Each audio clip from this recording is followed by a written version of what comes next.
Hello students last class में हम लोगों ने औरंगज़ेब की डेक्कन पॉलिसी को डिस्कस किया था, जिसमें औरंगज़ेब की विक्ट्री जो थी बीजापुर विक्ट्री को हमने डिस्कस किया था।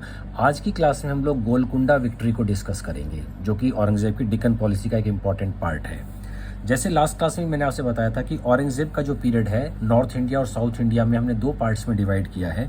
फर्स्ट पीरियड इज़ फ्रॉम 1658 से 1681 जो नॉर्थ इंडिया में रहा। अब नॉर्थ इंडिया के टाइम में, जब इस टाइम औरंगज़ेब नॉर्थ इंडिया में बिजी था, तो साउथ इंडिया में जो तीन इंपॉर्टेंट पावर्स थी, बीजापुर, गोलकुंडा और मराठास, वो पावरफुल हो गए। तो उनको डिफीट करने के लिए औरंगज़ेब को 1681 से 1707 तक साउथ इंडिया में रहना पड़ा, and that was his south Indian policy और द डेक्कन पॉलिसी।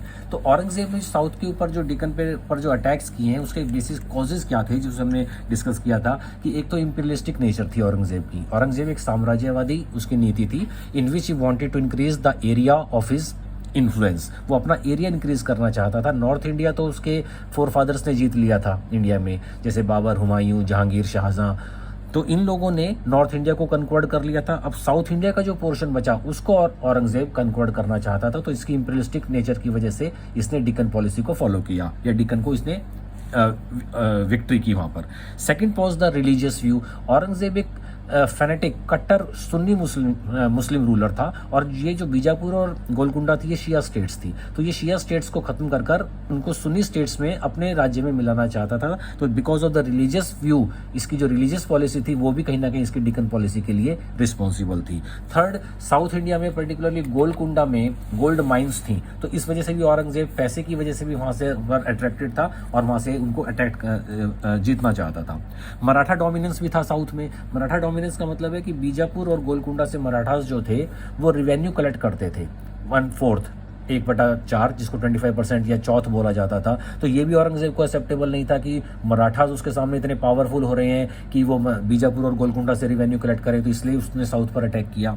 उसके बाद protection of revolutionaries. North India से रिवोल्ट करके जो विद्रोही भागते थे उनको साउथ इंडिया की स्टेट्स जो थी वो प्रोटेक्ट करती थी या उनको पनाह देती थी। तो that was also not acceptable to Aurangzeb, और वो उनको सजा देना चाहता था साउथ इंडियन स्टेट्स को, इसलिए उसने उनके ऊपर अटैक किया। लास्ट में मुगल एम्पर की एक जो बहुत बड़ी आर्मी थी, तो और औरंगज़ेब की जो नेचर थी वो सस्पिशियस नेचर थी, वो शक किया करता था, शक्की किस्म का इंसान था। तो उसकी जब फौज जो बड़ी थी, मुगल आर्मी काफ़ी उसका साइज़ काफ़ी बड़ा हो गया था औरंगज़ेब के टाइम में, तो उसको ये डर रहता था कि कहीं ना कहीं कोई उसका बेटा ही उसके खिलाफ मुगल आर्मी को यूज़ ना कर ले। तो इस वजह से वो मुगल आर्मी को एंगेज रखना चाहता था। एंगेज रखने के लिए उसने साउथ इंडिया में उसको एक्सपीडिशन किया। तो लास्ट क्लास में हम लोगों ने बीजापुर डिस्कस किया था, ये जो बीजापुर है इसमें कर्नाटक स्टेट के अंदर। आज हम डिस्कस करेंगे हैदराबाद तेलंगाना का गोलकुंडा। तो गोलकुंडा को जो उसने डिफीट किया वो आज की क्लास में हम लोग डिस्कस करने जा रहे हैं स्टूडेंट्स।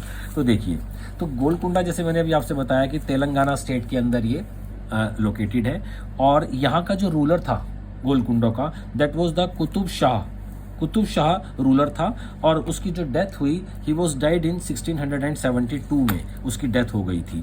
अब उसको सक्सीड किया अबुल हसन, एक रूलर था जो इनकॉम्पिटेंट रूलर था, मतलब एक अयोग्य शासक था, योग्य शासक नहीं था। अबुल हसन ने इसको सक्सीड किया कुतुब शाह को गोलकुंडा स्टेट में।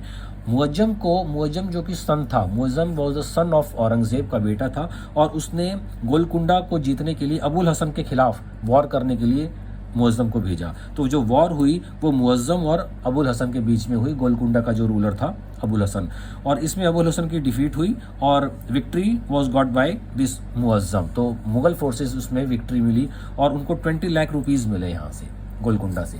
लेकिन औरंगज़ेब जो था वो एक, उसकी जो नेचर जो थी वो एम्बिशियस नेचर थी, और वो छोटी मोटी विक्ट्री से सेटिस्फाई होने वाला नहीं था। तो 20 लाख 25 लाख मिल गए, इससे उसको कोई ज़्यादा फर्क नहीं पड़ रहा था। वो completely full and final settlement करना चाहता था गोलकुंडा के साथ। तो इस वजह से 1687 में उसने गोलकुंडा के ऊपर खुद अटैक किया। On the one side Mughal forces को औरंगज़ेब लीड कर रहा था, और दूसरी तरफ अबुल हसन था जो कि गोलकुंडा का रूलर था, जो कि इनकॉम्पिटेंट रूलर था। तो अब इसमें औरंगज़ेब को विक्ट्री मिली डेफिनेटली, एंड अबुल हसन को इसमें डिफीट हुआ। इसमें अबुल हसन जो था वो गोलकुंडा के फोर्ट्स में था इस टाइम, और वहाँ से वो वॉर कर रहा था।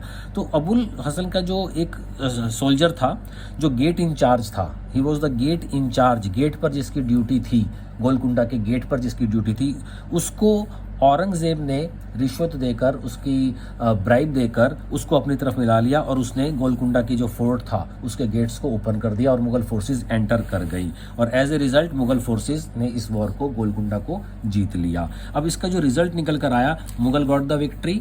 सेकेंडली वहाँ से औरंगजेब को डायमंड्स, गोल्ड, सिल्वर और 7 करोड़ रुपीज़ कैश में मिले।